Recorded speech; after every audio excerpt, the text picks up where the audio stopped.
कहते हैं, हे महाप्राज्ञ व्यास शिष्य सूत जी, आपको नमस्कार है। आप धन्य हैं, शिव भक्तों में श्रेष्ठ हैं और आपके महान गुण वर्णन करने योग्य हैं।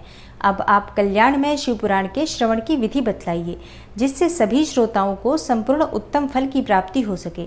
सूत जी ने कहा, मुने शौनक, अब मैं तुम्हें संपूर्ण फल की प्राप्ति के लिए शिव पुराण के श्रवण की विधि बता रहा हूँ।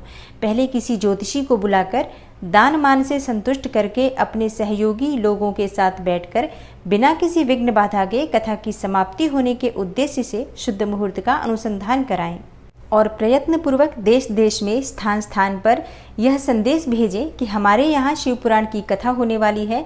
अपने कल्याण की इच्छा रखने वाले लोगों को उसे सुनने के लिए अवश्य पधारना चाहिए। कुछ लोग भगवान श्री हरि की कथा से बहुत दूर पड़ गए हैं और कितने ही स्त्री शूद्र आदि भगवान शंकर की कथा कीर्तन से वंचित रहते हैं। उन सबको भी सूचना हो जाए, ऐसा प्रबंध करना चाहिए। देश देश में जो भगवान शिव के भक्त हैं तथा शिव कथा के कीर्तन और श्रवण के लिए उत्सुक हो, उन सबको आदर पूर्वक बुलवाना चाहिए और आए हुए लोगों को सब प्रकार से आदर सत्कार करना चाहिए। शिव मंदिर में, तीर्थ में, वन प्रांत में अथवा घर में शिव पुराण की कथा सुनने के लिए उत्तम स्थान का निर्माण कराना चाहिए। केले के खंभों से सुशोभित एक ऊंचा कथा मंडप तैयार कराएं। उसे सब ओर फल पुष्प आदि से तथा सुंदर चंदावे से अलंकृत करें और चारों ओर से ध्वजा पताका लगाकर तरह तरह के सामानों से सजाकर सुंदर शोभा संपन्न बना दें। भगवान शिव के प्रति सब प्रकार से उत्तम भक्ति करनी चाहिए। वही सब तरह से आनंद का विधान करने वाली है। परमात्मा भगवान शंकर के लिए दिव्य आसन का निर्माण कराना चाहिए तथा कथावाचक के लिए भी एक ऐसा ही दिव्य आसन बनाना चाहिए जो उनके लिए सुखद हो सके। मुने, नियम पूर्वक कथा सुनने वाले श्रोताओं के लिए भी यथा योग्य सुंदर स्थानों की व्यवस्था करनी चाहिए। अन्य लोगों के लिए साधारण स्थान ही रखने चाहिए।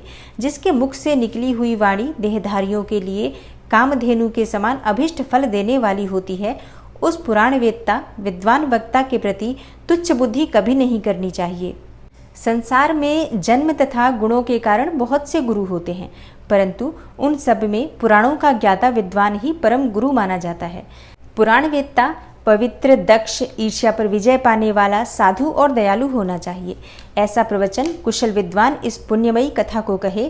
सूर्योदय से आरंभ करके 3:30 पहर तक उत्तम बुद्धि वाले विद्वान पुरुष को शिव पुराण की कथा सम्यक रीति से बांचनी चाहिए। मध्याह्न काल में 2 घड़ी तक कथा बंद रखनी चाहिए, जिससे कथा कीर्तन से अवकाश पाकर लोग मल मूत्र का त्याग कर सकें। कथा प्रारंभ से एक दिन पहले व्रत ग्रहण करने के लिए उस वक्ता को क्षीर करा लेना चाहिए। जिन दिनों कथा हो रही हो उन दिनों प्रयत्न पूर्वक प्रातःकाल का सारा नित्य कर्म संक्षेप में ही कर लेना चाहिए। वक्ता के पास उसकी सहायता के लिए एक दूसरा वैसा ही विद्वान स्थापित करना चाहिए। वह भी सब प्रकार के संशयों को निवृत्त करने में समर्थ और लोगों को समझाने में कुशल हो। कथा में आने वाले विघ्नों की निवृत्ति के लिए गणेश जी का पूजन करें।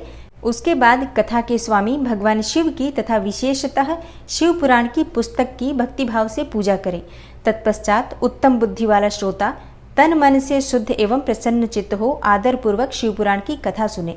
जो वक्ता और श्रोता अनेक प्रकार के कर्मों में भटक रहे हों, काम आदि 6 विकारों से युक्त हों, स्त्री में आसक्ति रखते हों और पाखंडपूर्ण बातें करते हों, वे पुण्य के भागी नहीं होते। जो लौकिक चिंता तथा धन गृह एवं पुत्र आदि की चिंता को छोड़कर कथा में मन लगाए रहते हैं, उन शुद्ध बुद्धि पुरुषों को उत्तम फल की प्राप्ति होती है।